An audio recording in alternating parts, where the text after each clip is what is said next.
มาเพลงมาไหมแช่นุ่มๆนะมาอ่างด้วยแช่นุ่มๆนะไปอายข้ามเด็กปะไปเพื่อนจะรีบปะบายบายพ่อคือว่าโอเคบายบายเดินทางปลอดภัยเด้อใช่ได้ป่ะเดินโต๊ะนี่เดินทางปลอดภัยเด้อพ่อเหรอเลยโอเคบายบายลูกดูกินฮอดเด้อลูกกินข้าวเด้อบายบายต้องกินฮอดลูกโดยอย่าให้เด้อเหรออย่าให้เด้อพอเตียงกระดูกนอนเด้ออย่าว่าอายให้ดูไม่ยังบายบายพอแล้วบายบายอย่าให้ทางบ้านเด้ออย่าให้ทางบ้านเด้อสู้ๆเลยวะจู่ๆอะไรจู่ๆล่ะบายบายมาดอกสิมาไว้แหละมื้ออื่นมาใหม่เด้อสบายไหม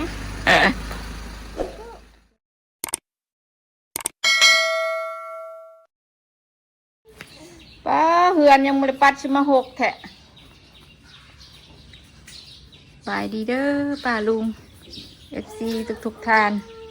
ได้เวลาพอบุญสิไปเบียกแล้วดูกระชิข้างอืดป้าละป้าสวยละป้าคอยทีหนึ่งถ่ายอยู่พอไอตีหนึ่งอุ้มมาให้พ่อหอมก่อนบาทนึงอุ้มมา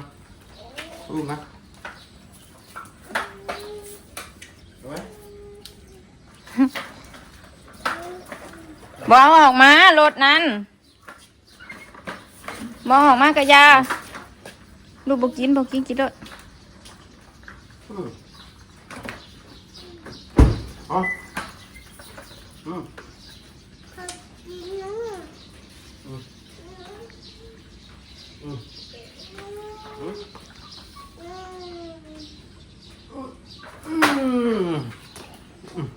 เอาหอมกลางบ่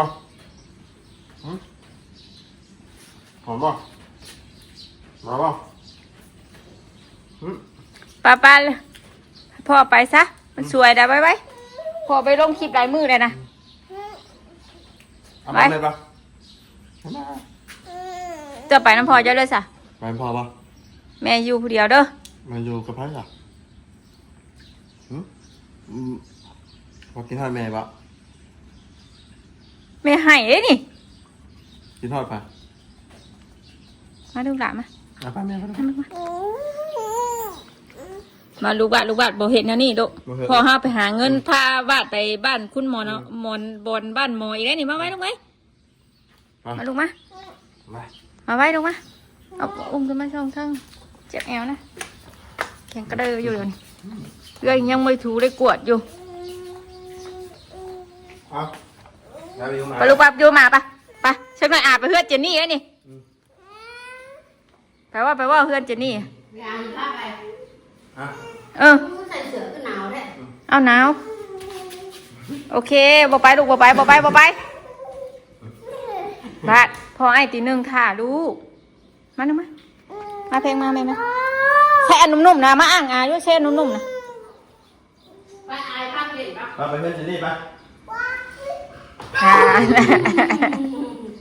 บายบายพ่อคือว่าโอเคบายบายเดินทางปลอดภัยเด้อใช่ได้ป่ะเดินโต๊ะนี่เดินทางปลอดภัยเด้อพ่อเหรอเลยโอเคบายบายลูกดูกินฮอดเด้อลูกกินข้าวเด้อบายบายต้องกินฮอดลูกโดยอย่าให้เด้อเหรออย่าให้เด้อพอเตียงกระดูกนอนเด้ออย่าว่าอายให้ดูไม่ยังบายบายพอแล้วบายบายอย่าให้ทางบ้านเด้ออย่าให้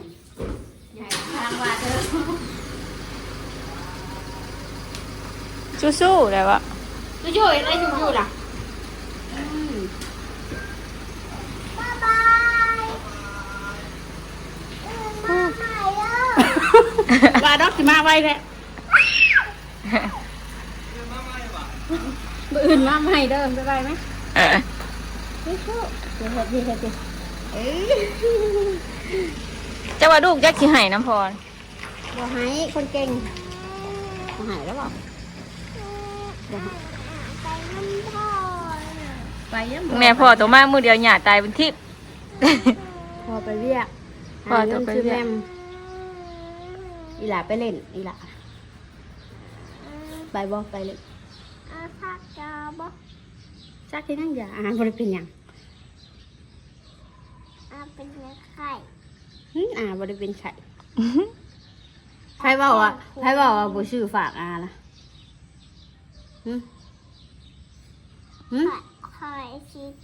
ฝากหยังพอไอ้ทิศเจ้าสิชื่อหยังฝากไว้ไอ้ทิศ คือบ่ได้มีผักผู้ใด เป็นหยังคือเว้าว่าชื่อผากพอไอทิศว่าชื่อผากหึ แกล้งอาบ่อ๋อ ผากไอทิศหรอกไผสิเว้าว่าผากพอไอทิศ อืม ผากไอทิศเด้อบัดนี้เด้อผากไอทิศเด้อบ่ผากเด้อพอไอทิศเด้อเว้าปานว่าเพิ่นอย่า ถ้า ฝาก ในมันเปื้อนแง่น่ะจักหน่อยแม่สิทู อย่าฝากไผก็ฝากรถมีเงินน่ะ อ่ะมีเงินตายสิได้ดึงหน้าดึงดัง ได้จ้ะเงินน่ะสิไปฝากพอไอทิศนี่ฮ่า จับอันหนึงบิดอันหนึงอยู่แม่ว่าอยู่มันสิสิ้นเดือนบ่หรือมันสิสิ้น สิแม่สิสิ้นใจแล้วก่อน อย่าแล้วบ่อ่ะมาเปิดให้เปิดสิริกไพ่กันฮ้อนป้าผมไปคุมเปิดอันนี้เปิดตัวเทิงพุ่นบางมันดังอีกเด้อย่าแม่มานี่บางแน่มันดังนะ หนาสิเลยบุกที่มาหาติมาถึง อย่ากินนะบ่นี่นะอย่าเฮ็ดนั่นติโลให้เสียนั่นน่ะ จะนั่งจี้บ่นี่น่ะหรือยังไงน่ะ จัก เอาจะกินแม่กินหนาวมากแม่โอ้แฮมเบอร์เกอร์ได้นี่กินได้แล้วแฮมเบอร์เกอร์มันขมบ่ตัวนี้นะบอกไปหาหมอยันบ่ทันไปหาหมอเลย ซื้อยามากินเรียบร้อยเจ็บ เจ็บเสร็จยกอันนั้นนะเครื่องจักรผ่านะมื้อเช้านี่ มันหิวเนาะรถไฟนี่ไม่ดูเลยที่มาถามถามแต่อันปวดให้อาปวดสมองค่ะ เป็นได้ถาม คืออยากแกล้งอาแท้ว่า แต่เก้าเจ้าคือบ่เคยถามนะเจ้าคือบ่เคยถามนี่เจ้ามาถามอย่างพอทิศพอทิศที่บ่ได้มีพอทิศเลย เบาทุกทีดิเบาทุกทีทุเรน แต่เก้าเจ้าคือบ่ได้ถามหาจักเทื่อแต่เว้ยอวยขนมให้อานะพ่อนี่ เอาโดนัทมาชูอากินแน่ชื่อ2สิ้นหนึ่งหรอก3สิ้นหนึ่งในตู้เย็นนะลูก โอเคเก่งมากบ่ยาหรอกอาบ่เป็นบ่อาฝากไอ้ทิศเหรอที่ว่าฝากพอไอ้ทิศ เสือนแบบสี่ตุบใหญ่ๆ35 บาทถืออยู่เลย ถามสิมาแม่ ป้าปากคือใหญ่แท้พุ่น ใส่เย็น แม่ป้าว่าหวานไม่ย่อช่วยป้าสิให้กินอันเป๊ปซี่เพิ่นว่าลูกชิ้นบ่แม่นลูกชิ้นป้าบ่ได้มีลูกชิ้นเป๊ปซี่ป้าเว้า เพราะว่าวันนี้อ่านถามม่วนก็ไปบ้านพี่หมอนะ มาบอกทองว่ามีหยังแน่ นี่ยังแม่ กันแดดน้ำมันนั่นตัวสิเป็นลม พายุขอ มันนั่นเดี๋ยวนี้ค่ะ มีประทุกอย่างเนาะ อันเธอใหญ่ขึ้นนะเธอแบบว่าบ่ได้ท่าเฮาได้เฮาสิไปท่านบ่ท่านก็บ่ท่าแบบว่าดินเองมักใช้เลอน่ะลูดขึ้นลูดลงอยู่นั่นแหละตะกี้นี่มันตะกี้ตอนนั้นน่ะเพิ่นสิ จ้างเขา ข้างกันทั้งกันซื้อถุงเท้าของกันคู่หนึงบาทบ่ได้ซื้อนั่น210 บาท ก็ธรรมดาเนาะ 210 บาทชั่วโมงหนึงกับครึ่ง ก็มีเพิ่มกันเลย ชั่วโมงครึ่งอู้จุดเมื่อยจนเหย้าหันกะแล่นนำค่ะมันมีบ้านคุณหมอแล้วก็มีบ้านนั่นเฮ็ดกับข้าวมีบ้านเจ้าหญิงแต่งหน้า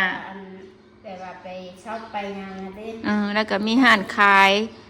แล้วก็มีบ่อนนั้นบ่อนอันดูดนมงัวบ่บ้านบ่อน ดีดนกเลือดกับไปก่อน นั่นแหละนางเขาอยู่ พอตอจนนั่นละ เดี๋ยว จ๊ะคือชิลงพัดแค่ เบื่อเลยอ่ะที่เรา เอายังเป็นห่อบ้านแม่หมักแตงมันน่ะขาดแตงมันนี่มากแตงนะ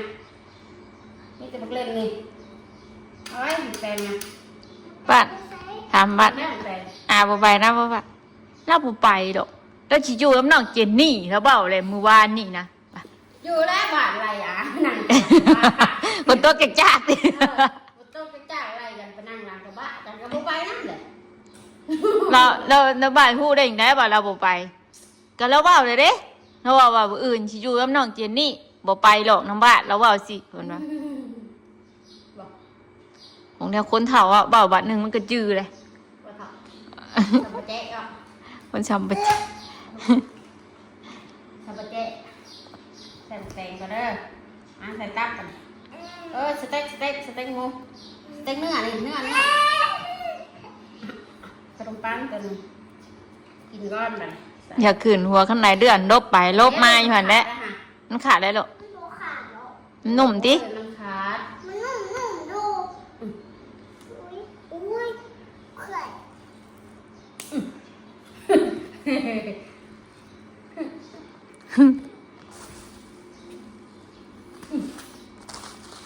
มาเชียร์สเต็กกินเลยมั้ยเด้อเชียร์สเต็กกินเด้อกินบ่อันนี้มักเล่นนี่อันนี้มักแตง บ้านโทรหาแล้วบ้านในตู้โตนะบ้าน ขนมปังกิน บ้าน โทรหาตู้ไป เอาเราโทรหาตัวรายเทื่อแล้วมั้งเอา เป็นโทรหรอตู้เตี้ยอะไร ตุ๊ดเตี้ยได้แล้ว ย่านน้องยังนะ อะไรสิมาเอาเลยน่ะถ้าบ่ฮับสับแม่เราไปกดในทุดินบ่เดี๋ยวเราไปกดในทุดินยะ เราไปรับจับ เราบ่ฮับจับ ไปเลย เราไปกดในทุดินนะจ๊ะ บอกลานจ้ะว่ากูไม่ได้อยู่หน้าเด้อ อย่ามาร้านมาเลยสิจังสิวะเราบ่ฮับว่ะ บ้านใครเรื่องก่อน อ่านเราฮับแล้วโลแล้วว่ะ เป็นเราละหัว กดในทุดินบ่เถอะ เอาดินบ่ เอาลำหน้าใส่น่ะเพิ่นจ้างบ่ จ้างแล้วเนาะเราได้กล้าลายเขาลกนี่แล้ว อืม มาตัดสองคนเลยจากแสนอ๋อไม่ได้ดำเป็นมัดบ่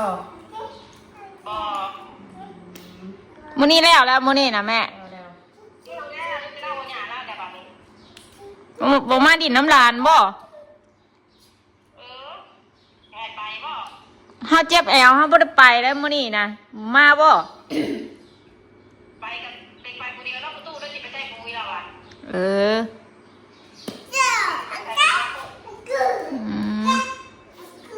เกี่ยวมาผู้เดียวมาก็ย่าซะเกี่ยวประตูมา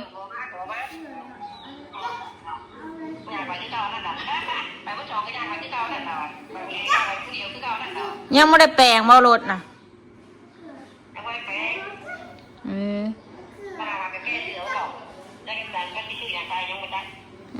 อย่าได้ซะกี่ว่าสิให้มาเอามังนัดมันยังไปกินใช่ดอก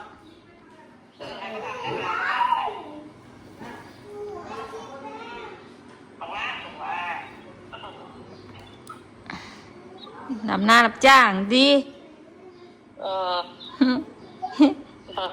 เอาหอกนอนแล้วปลาลุงเอ้ยบัดนี่หลังจากพ่อไปนอนบ่บัดนี่สินอนบ่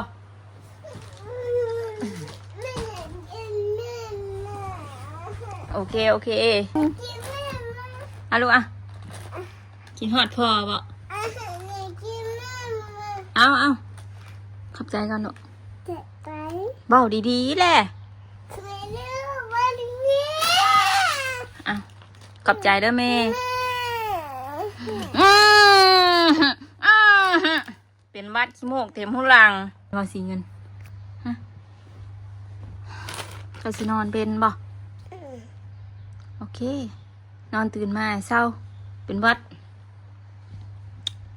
พอบุญไปเบี้ยปะเด้อมาแรงนะบ่ได้มาเด้อลูกเด้อนอนกับแม่จอย2 คนคือเก่า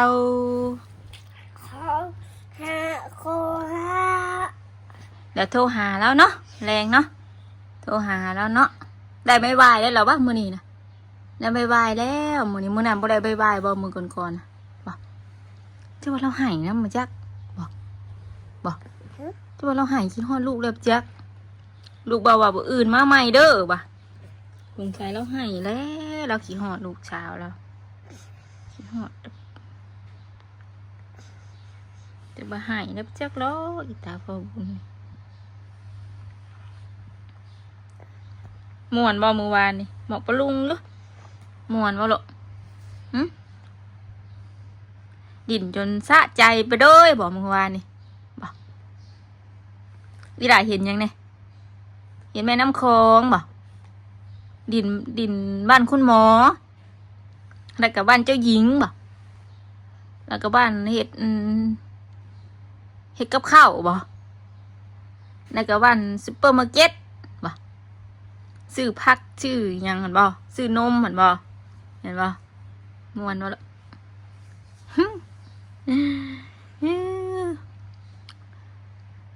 คักอีหลีติล่ะ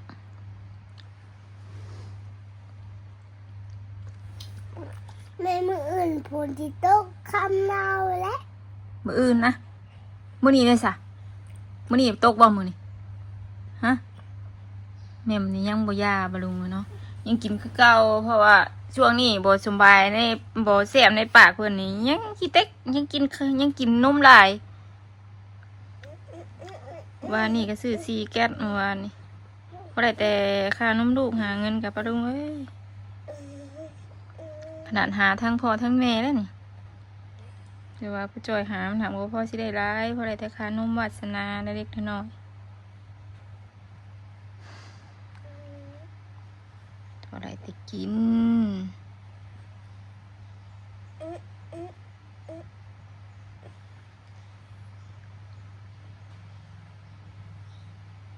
บ่ดอกวาสนาเอ้าสิเฮ็ดก็ดอกก็สิเห็นนั่นนะ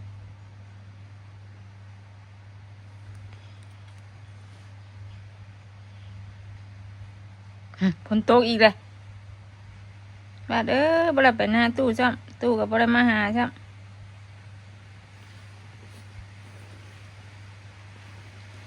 ตู้ก็บ่ได้มาเฮาก็บ่ได้ไปหาตกแหงครับฝนตกแหงทางกาเปื่อนกาตกทางกาเปื่อนไปใส่กระโบได้อยู่แต่เฮือน อยู่แต่เฮือนก็นอนเว้นแบบนอนตื่นมาแล้วแม่ให้ระบายสีเด้อโอเคนอนหลับนอนหน่อยเฮงว้ายเดี๋ยวแม่ลงไปดึงดาวตักผ้าเขามาในก่อนเด้ออีหลานนอนถ่าเด้อฝนตกหรือเปล่าห้ามเปียกบ่ได้จักแม่ดึงฝนตกเพะบ่ลงมานอนอยู่ลมเพะเสียขาเปียกเบิดสำรวจพอบุญมากนะเปื้อนบอลุงเนาะ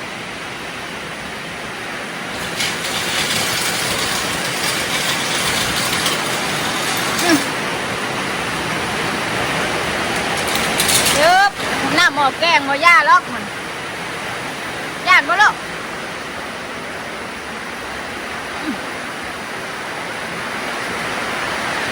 ย่านบ่คนมาทางนี้บ่าดิ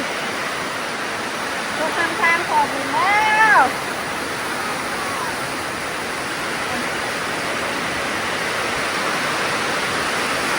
ตายตัวลงก็กินแห้งโอ้เปียกแล้วไปบ้านเราขาสิบลมเมื่อวานนะ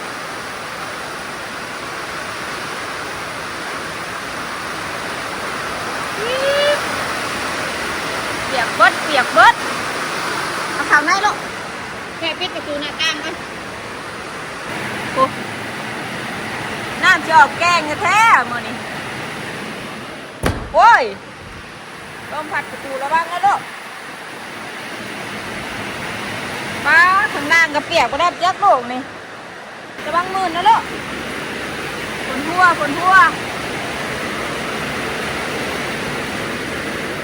มาพี่ข้าวห้องคุณลูกฝนตกบ่หัวติตู้เฮ็ดให้แล้วเพิ่นว่า